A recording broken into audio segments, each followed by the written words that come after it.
Hello, everyone. My name is Moshe Naveh from the SAP community team. Welcome to our SAP community call today about diverse integrations at SIKA. And allow me to hand it over to Udo. Udo, please take it away. Yes, thank you so much, Moshe, for the kind introduction, and welcome also from my side to this community call about diverse integrations at the company SIKA. I know Tarun and Javier very well. They're super integration experts and heroes using SAP Integration Suite for the integration of SAP and non-SAP applications. I mean, you use Integration Suite heavily in almost all integration domains, be it API-based integrations, process integration with A2A integrations, integration of business partners, integration of government agencies, event-based integrations. You use the integration advisory solution methodology. So you are a super expert in integration. I'm very happy that you are in this community call today. And yeah, with this, I don't want to further delay your exciting presentation. So over to you first, Tarun, and then I guess you will hand over then to Javier. So first over to you, Tarun. Thanks so much for joining. And yeah. Thank you, Udo, and thank you everyone for having us. We're very delighted to be here and share our journey so far and also share our experiences with various SAP products that we've been using. To start off with, my name is Tarun Bahal. I'm the team head for SAP Development Cloud and Integration team at SIKA. We are based here in Zurich, Switzerland. We are responsible for all the technical activities in the entire SAP landscape. That includes integration as well. And integration is quite a big part of what we do on a day-to-day basis. So we'll start off with we're not sure how many of you might have heard of SIKA or know what SIKA is. So we'll give a brief introduction about SIKA, and then we will move on, and then Javier will also present certain cases about how different integration products and integration suite is used at SIKA for various integration topics. Okay. So moving on. So just a brief introduction. SIKA operates in over 100 countries. We are primarily into construction, chemicals, and automotive business. We are close to about 25,000 employees. And yeah, what you see on the screen right now are our key business areas. We operate in 8 distinct target markets, everything from concrete to waterproofing to roofing, flooring, ceiling bonding, industry, which is more of automotive and white goods industry, plus refurbishment and building finishing. Our products are used in, right from ceiling to floor in any building, and products might not be visible everywhere, but be rest assured that you must have come across one or the other application of SIKA products in your day-to-day lives. Just to give you an example of where our products are actually used, Javier, if you can move back one slide, please. Right. So these are just 2 examples of how our products are used. So just to, brief history lesson, SIKA's journey actually started with Gotthard. Gotthard was one of the first Gotthard tunnel in Switzerland, which was already quite a big tunnel, was where SIKA basically started. It wasn't the first project where SIKA products were used, but this is where the success story of SIKA started. Our waterproofing products in 1910 were used to waterproof this tunnel. This is quite a long tunnel. And this tunnel was then, a second tunnel was built, which was opened in 2016. This is the longest tunnel in the world. Not just the longest, it's also the deepest tunnel in the world. And as you can see, as with the figures, about 40,000 tons of materials were used from SIKA in this tunnel, which included also admixtures, which are used in concrete production. About 20,000 tons of admixtures were used. Other key projects that we have are, or one of the other projects that we usually highlight is the Macau Bridge, or Hong Kong Macau Bridge, which is one of the lengthiest, I think it's the longest bridge in the world. It's 55 kilometers. And our products were quite extensively used. And as you can see, the bridge itself was designed to last for 120 years. And this is in part because of the products from SIKA that were used, which are used for protection, for waterproofing, and quite a lot of other applications. Okay, so if you can move to the next slide. But also you will also see that our products are used in a lot of other areas, and they have a lot of other applications apart from just big infrastructure projects. So we are quite a prominent supplier to almost every automotive company that exists in the world today. So as a figure, more than 50% of new cars that are manufactured worldwide, they contain one or the other SIKA part in them. Our products are also used for wind turbine repairs, and this is quite a big use case for us as well. And then, as I mentioned earlier, some of our products are also used in the white goods industry, so be it dishwashers or refrigerators and whatnot. If you have, if you go to a DIY store, next time you visit a DIY store, so Home Depot in the US, or Lowe's in the US, or Hornbach's in Europe, and Leroy Merlin's in Europe, then if you next time you visit, you will definitely then you will be able to see quite a bunch of SIKA products which are also available for the DIY market. Okay, can we move in? So just to talk about a little bit about integration use cases at SIKA. So before we talk about integration, I would like to also talk about the use of SAP at SIKA. So the SAP implementation, or the initial implementation program that started back in 2008, 2009 was called Alliance. And we've been rolling out SAP since then in all our bigger countries and looking at the complexity. We started off with Americas and Europe, and we've continued our rollouts in these two regions. What you see on this screen on the map, everything that's highlighted in blue are running an SAP product as a core ERP system. So be it SAP S4 or Business by Design, where we use Business by Design in companies where the need for complexity or real complex processes does not exist, and the processes or business processes are really simple, or the size of the company is small. That's where we tend to use Business by Design. There are other countries that are marked in gray, which use Accepta or Navision or some other products. But this is in our roadmap for the next 5 years to replace, if not all, most of the non-SAP ERP systems with an SAP rollout project. And we basically we're targeting to have the usage of SAP as a core ERP system in as many countries as possible where we operate today.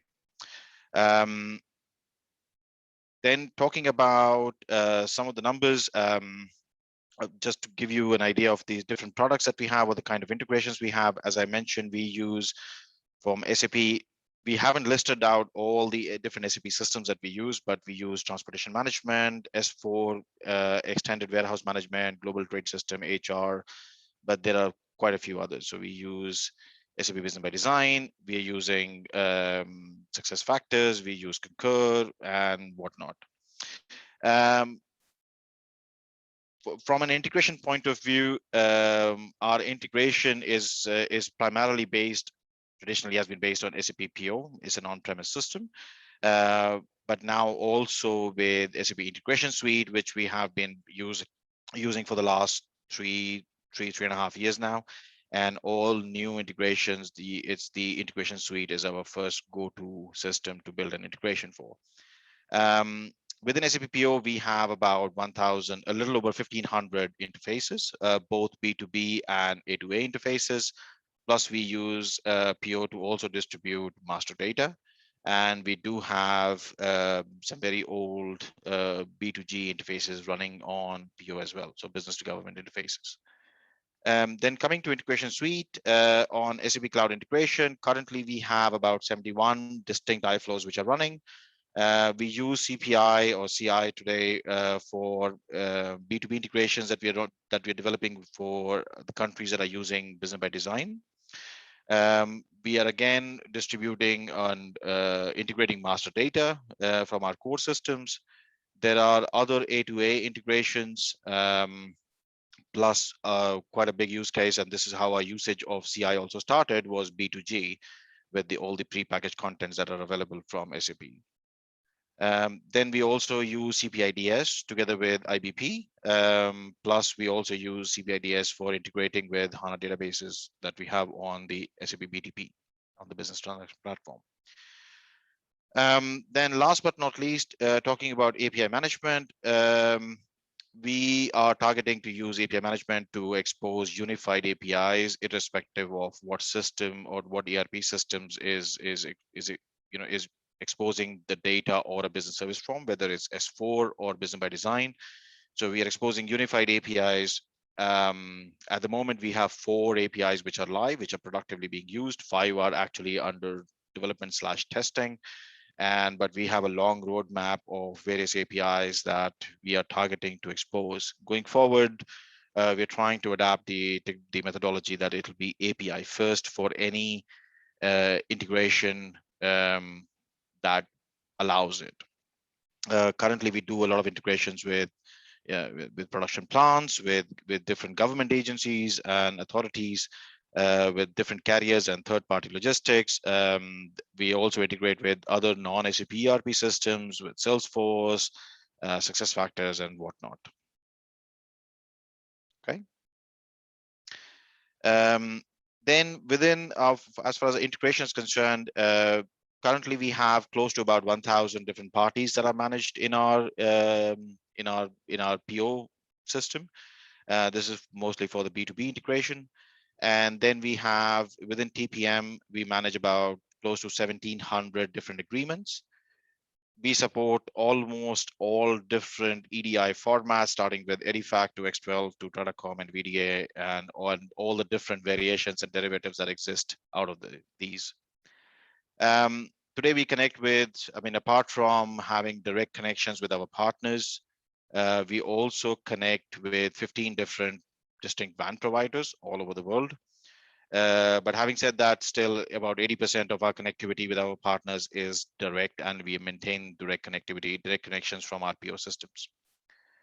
Then we have a very extensive usage of SAP AIF in S4 and other ABAP stacks, application integration framework, where we don't only use AIF for business monitoring of the interfaces, but we actually use it as a supplement for PO and for cloud integration, where as much business logic as possible is moved into SAP AIF, and we actually build integrations there to keep the integration layer in PO or in cloud integration as simple as possible, and we have very distinct segregation between these two. And so SAP PO/CPI work very well with AIF as well.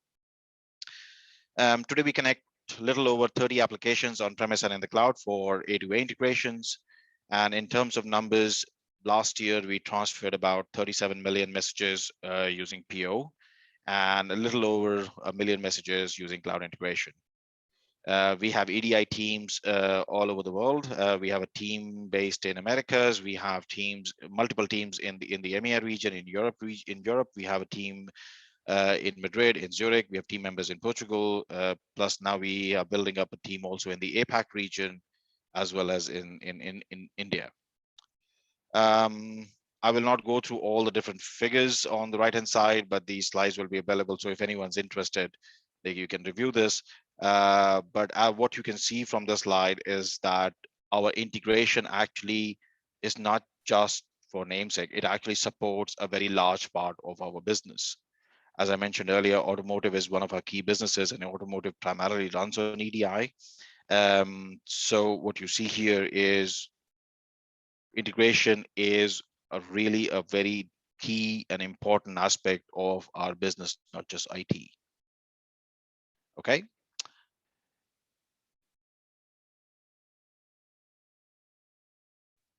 So I think, Javier, you will take over from here. Yeah. Okay. All right. Can you hear me, right? Yes. Perfect. So yeah, as Tarun mentioned, we are not only relying in our backend system that is now S4HANA since a few weeks ago, but we also have several different SAP applications like HR, BI, and perhaps some other that are not so common in all the companies like GTS and EWM, transportation management, MII, We also work with SAP Hybrids on-premise. Plus, we have several cloud SAP products and non-SAP, like SAP Concur, SuccessFactors by design as our second ERP, and non-SAP applications, like, for example, Salesforce. So in order to support all these kind of systems, we need the help of a powerful integration layer, which is currently supported by PO on-premise and all the services that we can leverage on SAP Business Technology Platform. Not only for integration, but also we make use of Internet of Things, IoT enablement, and also services related to Fiori connectivity services. If we focus more on integration, most of the things has been explained already by Tarun, but of course we use all the capabilities that we can extract from Integration Suite, like event mesh, API management, and of course cloud integration. We also use cloud document compliance services for PEPOL, and much more in the future. If we talk briefly about what we do in our on-premise world, you can see here that most of the cloud applications has been not highlighted here because we have already migrated these integrations from our on-premise middleware PO to cloud integration, and some others like Business by Design, we already started doing it directly in the cloud. So cloud integration is now our first approach for almost every integration. Nevertheless, we still use PO quite a lot for B2B integrations, especially, and also to connect with our on-premise applications. As Tarun mentioned, AIF is a great part of our integration, where we allow the business to monitor the interfaces, also to perform some actions and validate value mappings, create their own value mappings and update them so they can process messages directly in there. And one thing that is quite important for us is that we have also the possibility of run the integrations that we develop in cloud integration in the PO cloud runtime. So this is also a possibility that is quite interesting. So if we want to still keep the processes in PO, because at the end we will deliver the messages using an adapter that is still not available in cloud integration, like FTP2, or we can still develop the new integrations in cloud integration and then deploy it in the runtime in PO. Here we can see a high-level overview of our landscape for cloud integration, where we connect with most of the times with cloud applications like SuccessFactors or SAP Business by Design in the cloud, also external partners. This we will talk more in detail later. And of course, we should be able to connect also with our on-premise applications like the ERP, S/4HANA, or also our BW systems. We can make this in a secure way thanks to Cloud Connector, which allow us to easily configure and secure the inbound connections to our on-premise network. CPI is cloud integration for data services is also used, especially to integrate with IBP. And also we use several integration agents like the one of CI data services, but also for smart data integration that we have deployed in our DM set in our on-premise systems. It's worth to mention that even though we are talking about the integrations using cloud integration for data services in PO, all the time AIF is present for us. So it's a very important part of our integrations. So it allows us to remove a lot of complexity from our integration layer and move it to the place where the users can influence about it. This is an example that we use in our Cloud Integration Suite, but we will talk more in detail about it with a real example that we are implementing, and we will go live actually next week. But here you can see that many of the capabilities are working together in Cloud Integration Suite. So we would like to present some integrations that can be useful for you. First of them is the B2B integrations with cloud integration. So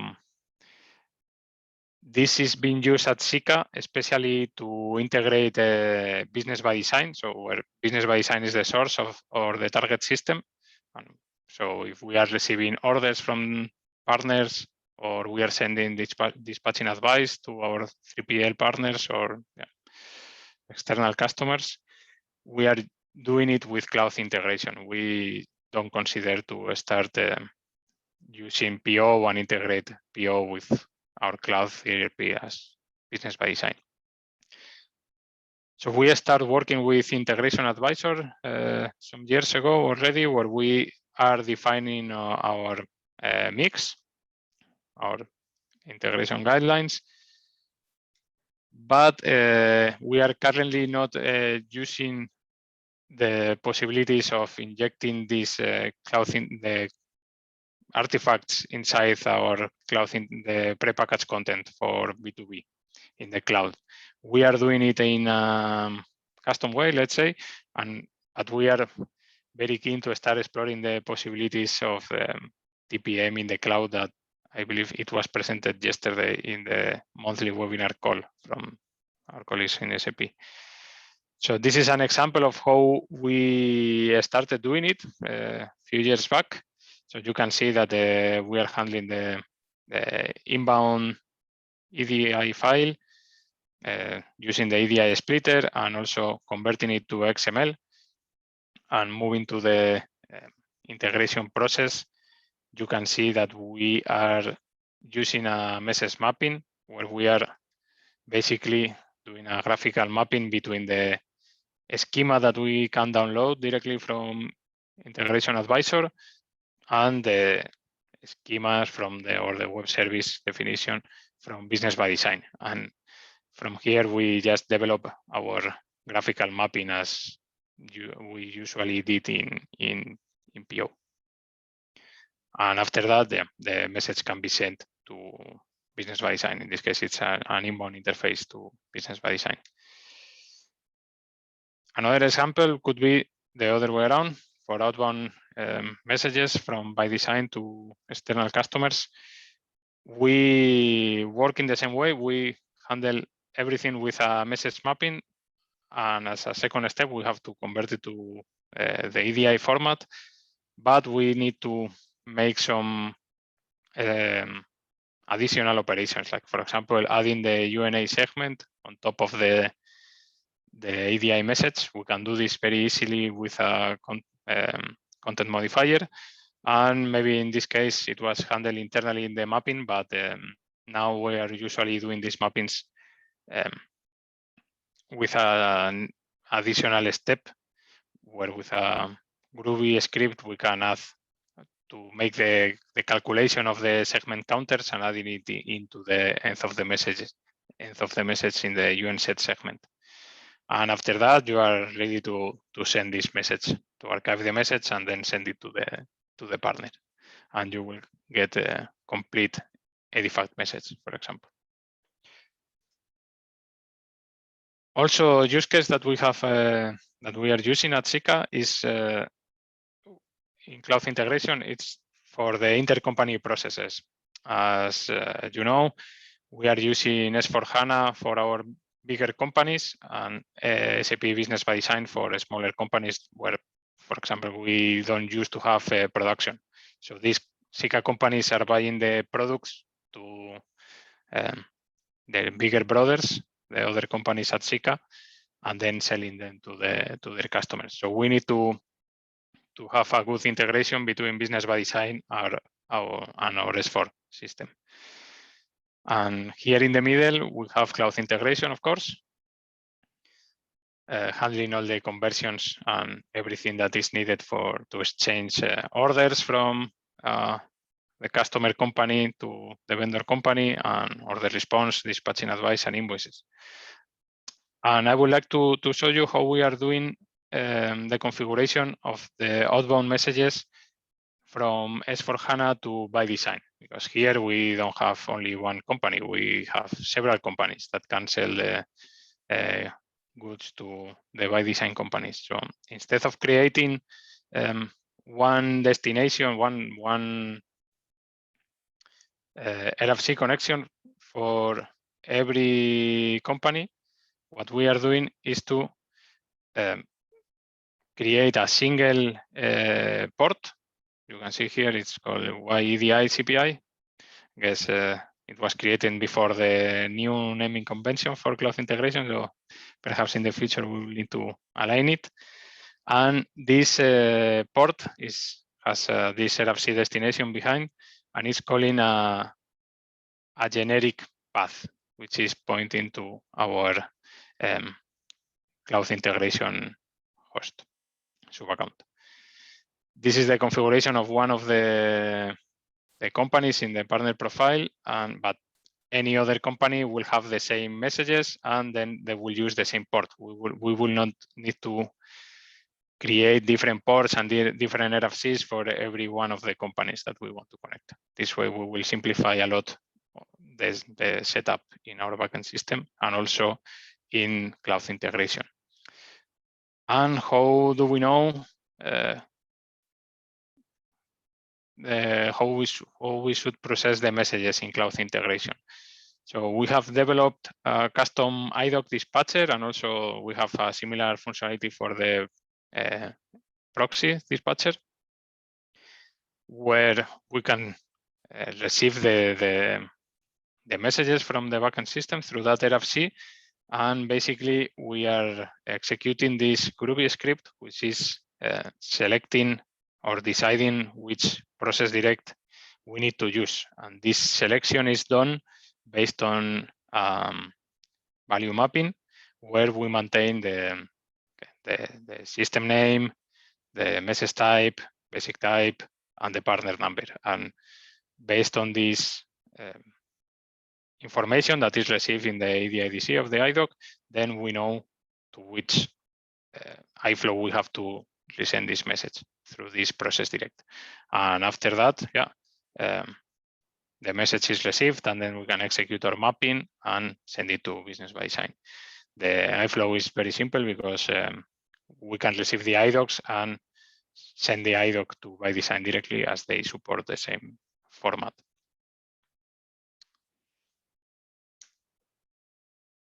And this is the second case we want to show you. This integration is going live next week at SIKA.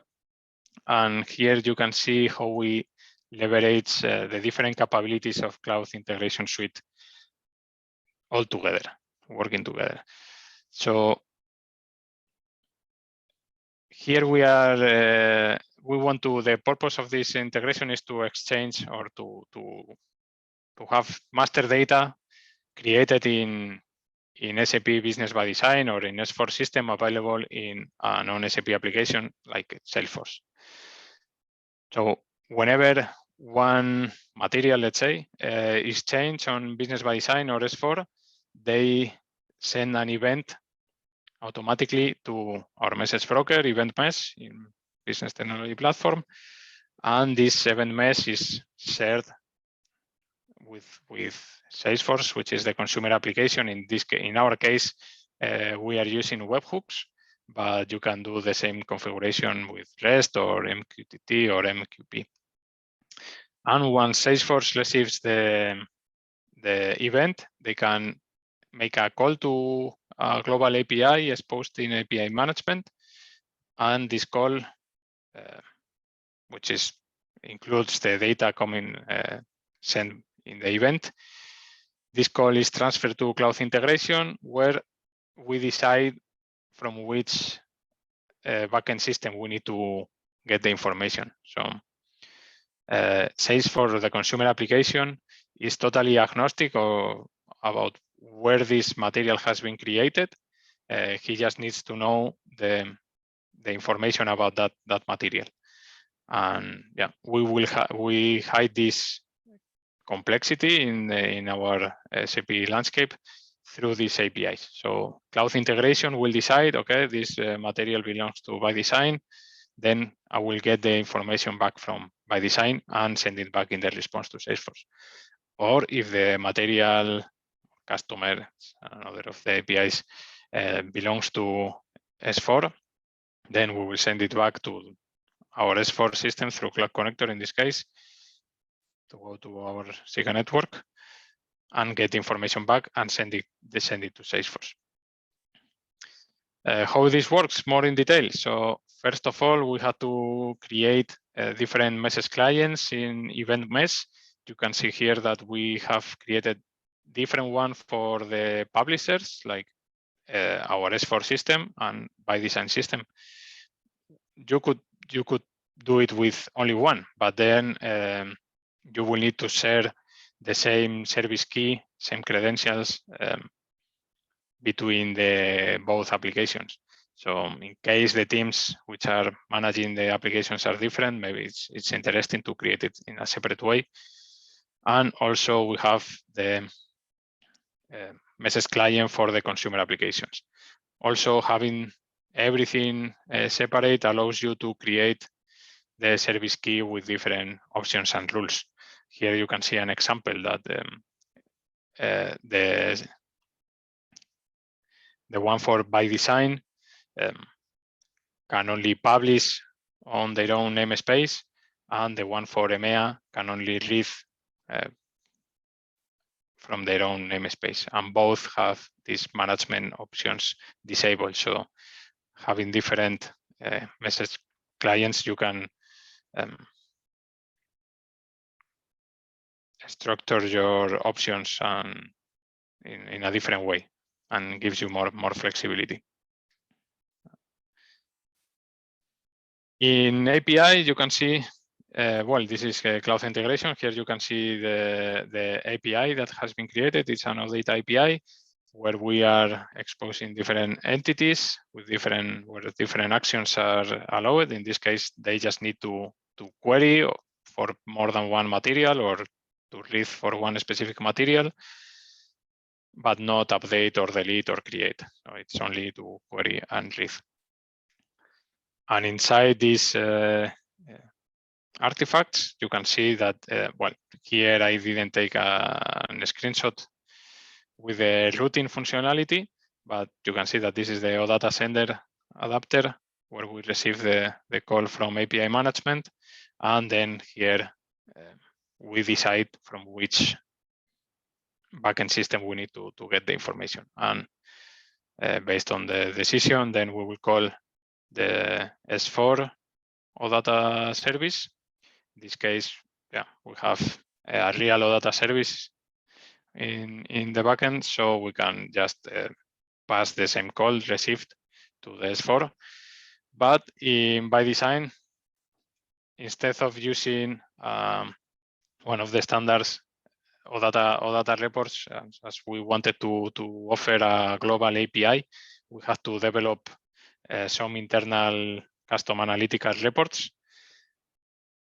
And this makes the things a little bit more complicated than using a direct OData API, but with the capabilities of Cloud Integration is something that we can handle perfectly. So there are very good blogs in the SAP community where they describe how to set the OData URI properly and extract the information to make queries, filters, and everything. So here we are handling navigation operations, expand operations to the different analytic reports in our by design tenant. And of course, at the end, we gather everything and send back the response once we have gotten the data.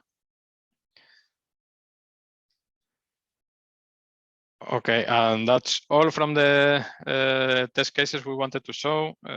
We are running out of time for the question and answer, so I will go quickly to the next slides. How did we get here and what are our next steps? So you can see in this timeline that we started working in our on-premise PI system, upgrading it progressively. A couple of years ago, we finished the upgrade to the PO 7.5 to secure our existing integrations for the next 10 years. But at the same time, we started introducing the capabilities of Cloud Integration Suite. We started with Cloud Integration with the first prepackaged contents for eDoc solution, but then we started developing our own iFlows, for example, for the connection between our former ECC system with the by design tenants. And right now we have over 70 iFlows there. Last year or 1 year and a half, more or less, we introduced API management. And for this concept that I have just shown, we introduced event mesh a few months back. And right now we are in the middle of our migration from these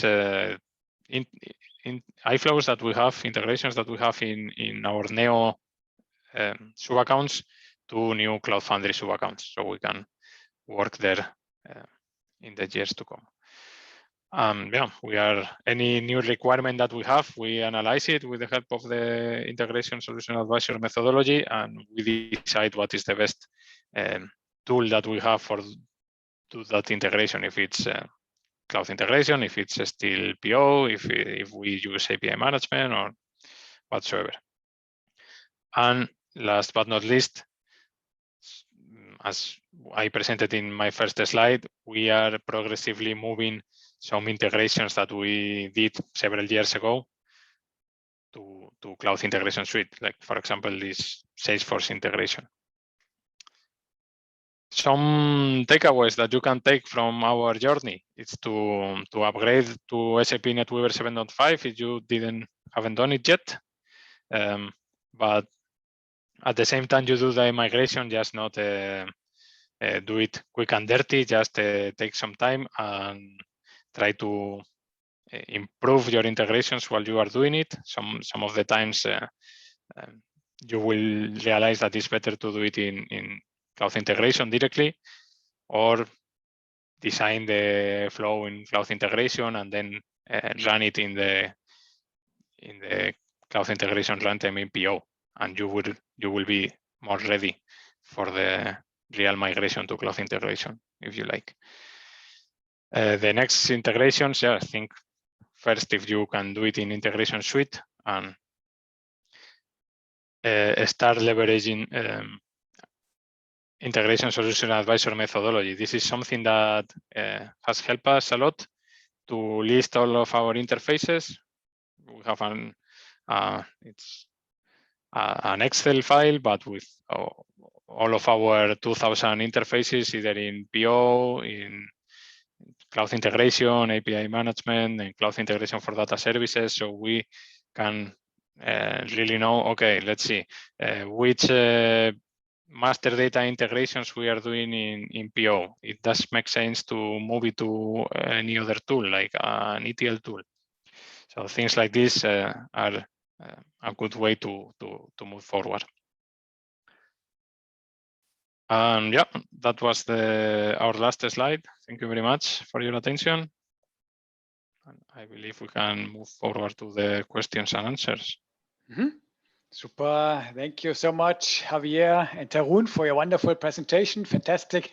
As always, it's not the first presentation I was listening to you. Now you were also presenting at TechEd with a super presentation. Tarun is very experienced also in answering a lot of the questions that we received in the Q&A session. Anyway, a super expert. So, right, I mean, we have a couple of questions in the Q&A section. Should we maybe take a look at those questions? Maybe before I go through some of the questions, also one information from my side. I saw one question on the retry handling and this limit of this 32 gigabytes per month storing of the MPL logs. Here, one information from my side. I know there is this restriction, which is, of course, a restriction which can be circumvented by just opening a ticket. So any customer who has run into the limit to be able to store more than 1 gigabyte on a daily basis. On the MPL logs, you can always open a ticket and then more storage will be allocated to you. This is one information. And the second information is on the Cloud Foundry multi-cloud environment, we don't have this restriction at all anymore. So this restriction is only a restriction on the Neo environment, and any customer who needs more storage, please just open a ticket. Good, good. Then anything, Tarun or Javier, that you would like to point out? I mean, Tarun, you had you could go through many of the questions. That's really super cool.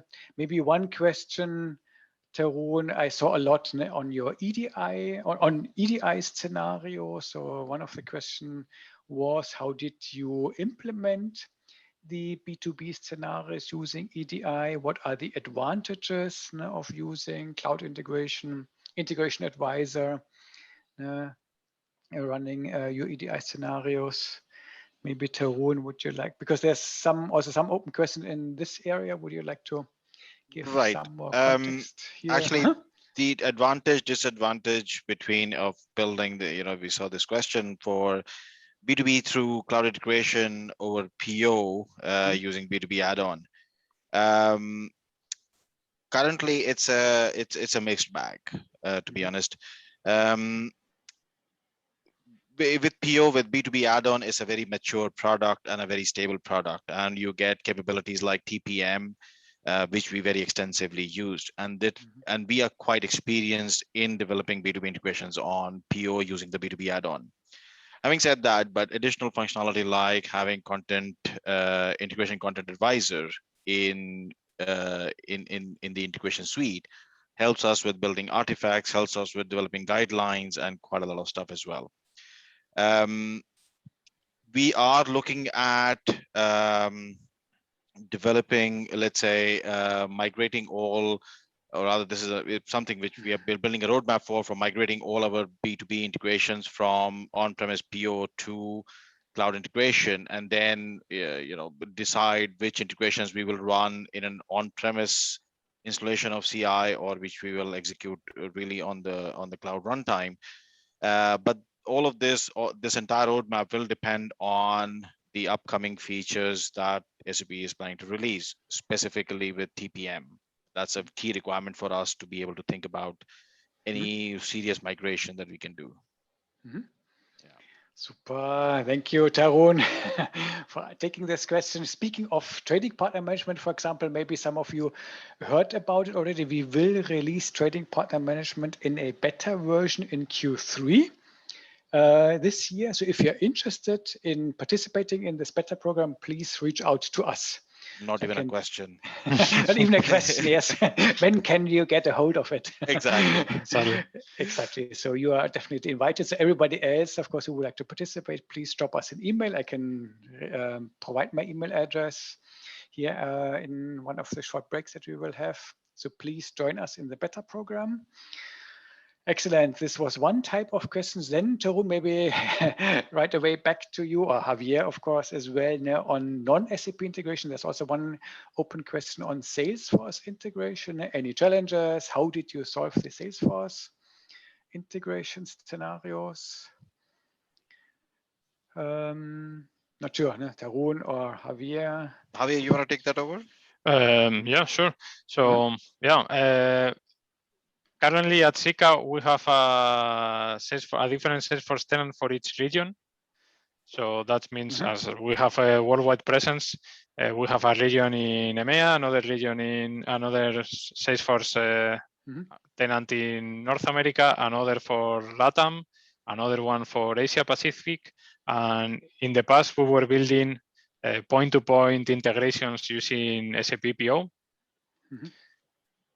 And now we are switching to this API-based approach, which will allow us to simplify a lot of our integration landscape. We will offer a global API that all the different Salesforce can consume. So instead of pushing them the data, you saw the figures that Tarun mentioned at the beginning. Out of these 30 million messages, 80 or a lot of the percentage was part of the integration with Salesforce. So now we are publishing or allowing them to consume the data directly from us. So we will work on that approach. Yep, super. Thank you, Javier. Very detailed answer. Thanks so much. Then also another question was in the mix. I mean, you mentioned you use prepackaged integration content and also, of course, custom content. There's one question here in the chat, roughly how much percent was prepackaged content that you could leverage from SAP and how much roughly was custom integration scenarios? Can you, I know, can you? Yeah, we started we started with most of the prepackaged content, but currently I would say that it's 20-25% prepackaged, focus especially in the eDoc solutions. So we have eDoc solutions in Spain, Hungary, Italy, Colombia. So almost all of the almost everything available. We also use prepackaged content for the integration with SuccessFactors. And also with another HR solution in Germany, which is called Elster. These are the prepackaged contents we are using right now. And yeah, the rest is custom developments. And custom right development. now. Okay. Super. Thank you, Javier. Then also another technical question is around the authentication methods that you use in production for connecting to SAP SaaS products like SuccessFactors, Concur, like more basic authentication or auth. Can you elaborate here? So which authentication? For Concur, we are still using PO to integrate, and we are using they switched the connection actually not very long time ago, and we are using private keys and PGP encryption. And for SuccessFactors, I believe we are using, now we are building also APIs for SuccessFactors, and then we want to authenticate with OAuth2 or even SAML, JWT tokens. Okay, cool, super. Thank you, Javier. Cool. Then I guess just reminder, thanks, Moshe. Of course, we want to start the polls. So maybe should we write now, if you like. Exactly. Thanks. So everybody in the community, please participate in the 2 questions here in the poll section. So you have some time to answer them. In the meantime, I go to the next question. One great question is on the, where did I see it here? On the open connector. So before I hand over to Tarun and Javier, just give me a quick information here. So on open connectors, maybe you have seen it at Cloud Elements, our partner who provides the open connectors and has been acquired by a different company, which has 0 impact on our contract. So the contract is a contract which is of course still in place and it continues to be in place. So we deliver the open connectors as in the past, no change in this partnership. Of course, we don't know in the long run what will happen. And maybe you saw my request that I reached out to a couple of you. If we have any connectivity adapter needs, please, as always, reach out to me. Send me an email, open a request in our SAP Influence session if you have any concerns or requests for cloud integration adapters. So we will continue, of course, to support connectivity options now for Integration Suite. So there is no change. But maybe now over to Tarun and Javier. Did you, the question was, did you see any scenarios where you could leverage the open connectors? So this was the question. Any use cases where you could see we have been reviewing open connectors. So our approach always is, before we build anything custom, we always look for what is available as standard. So be it prepackaged content or adapters through open connectors if they're not available as part of standard CI itself. We haven't had a use case so far, but we have looked at things like integrating with Azure, integrating with ADFS Federation plus another IAM solution that we use, and these are all the integrations that are planned. We have at least reviewed them, and we know that there are standard options through open connectors available. But as and when we get to developing these integrations and building these integrations, the first topic will be to review what is available as standard. Yep. Super. Cool. Thanks, Tarun. Great. And another technical question on monitoring. So how do you monitor your integration scenarios? Oh, I thought I have a slide in the PPT, but perhaps we have removed it. Actually, let me see. In the appendix, I think it was. No? In the appendix, yeah. I think it was, yes. Right. Right. There were some slides, detailed slides on monitoring. Maybe I can show quickly. Sure. You have 7 more minutes. What is this? Take your time, and please, everybody, participate in the poll. It's still. Let me know if you can see my screen. Yes, I can see it again. All right. So basically, we allow the business users to monitor, even though our integration middlewares applications are focused on the technical people, that we were the ones who develop the interfaces and who are checking that everything works fine. We try also to involve our key users to check the messages and provide them different options. So the first monitor that we have is in AIF, where the business users can check all the different interfaces, the errors that they have, receive alerts. Then if something is in error and they have to modify a value mapping, they can do it there.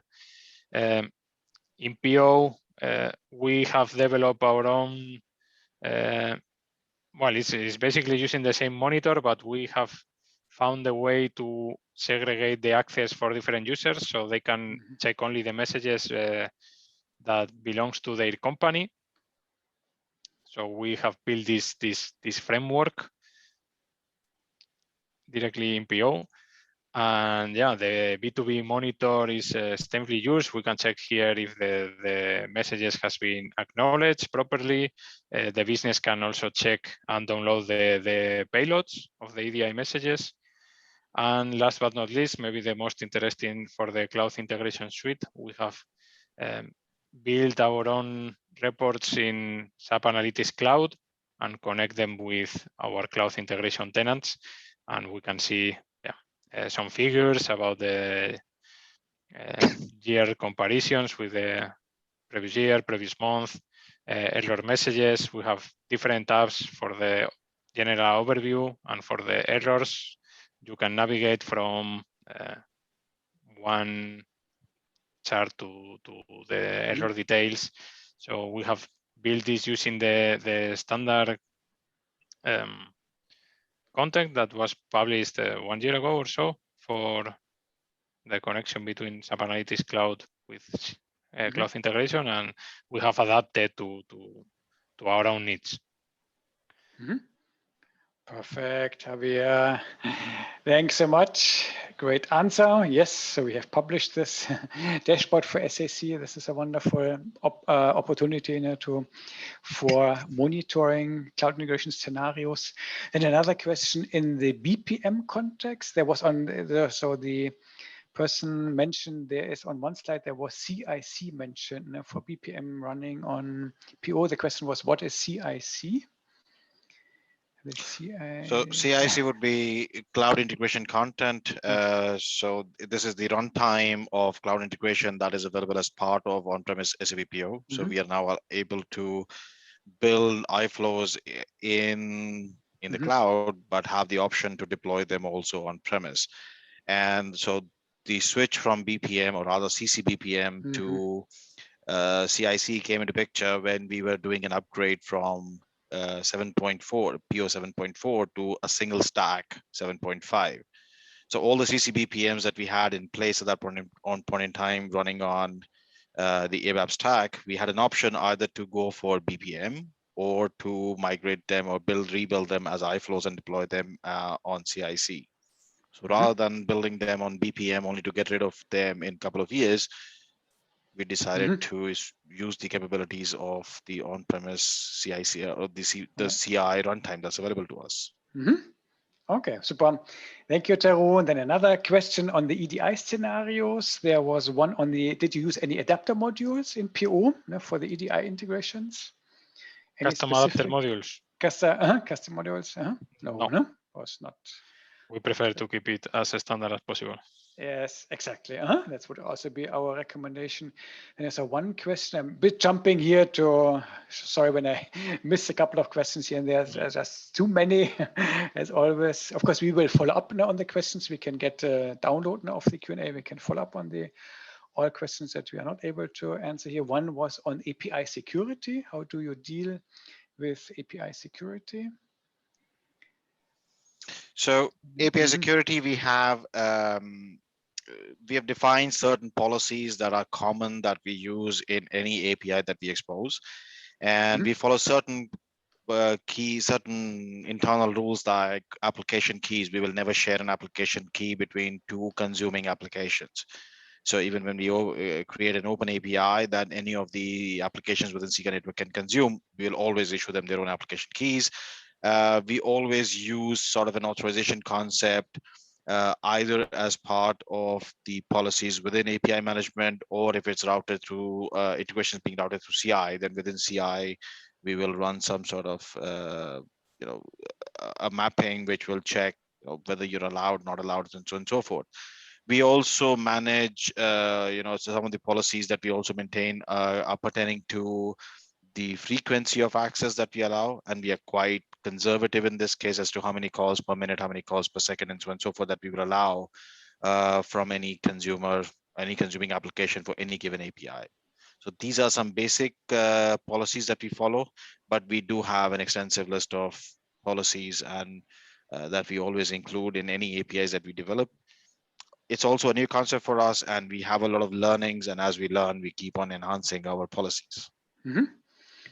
Excellent, Tarun. Thanks so much. Then maybe a last question, which I can happily take. So before I come to the last question, so any other questions that we leave open, we will follow up in a community blog. So we will write a blog on any other of the questions that we are not able to answer now. So no question is forgotten.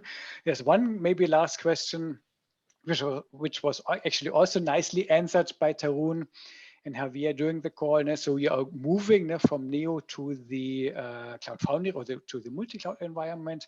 Key reasons for this, actually, here would be my response to this question is a lot of new capabilities we can only provide on the multi-cloud environment. Our integration suite grows closer and closer together. Low-code API development, trading partner management, for example, is only available in the multi-cloud environment. The unlimited storage of message processing log, the MPLs, for example, are also only available on the multi-cloud environment. The hybrid deployment option with the on-premise deployment of integration suites will be made available only on the multi-cloud environment. So many, many more reasons to move eventually. The sooner the better, of course, but you have time to move to the multi-cloud environment.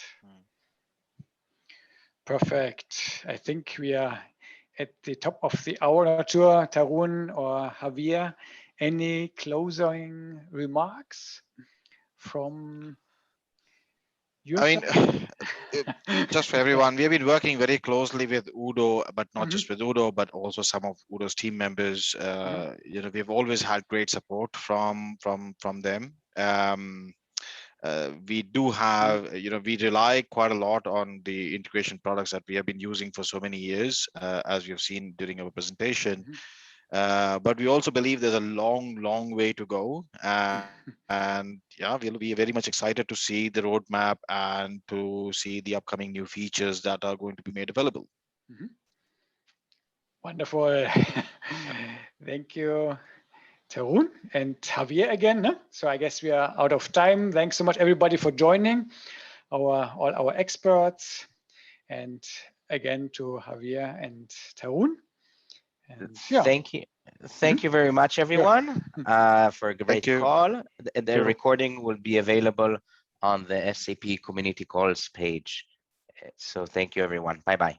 Thank you. Thank you, everyone. Bye-bye. Have a nice evening. Bye-bye. Stay safe. Take care. Bye-bye.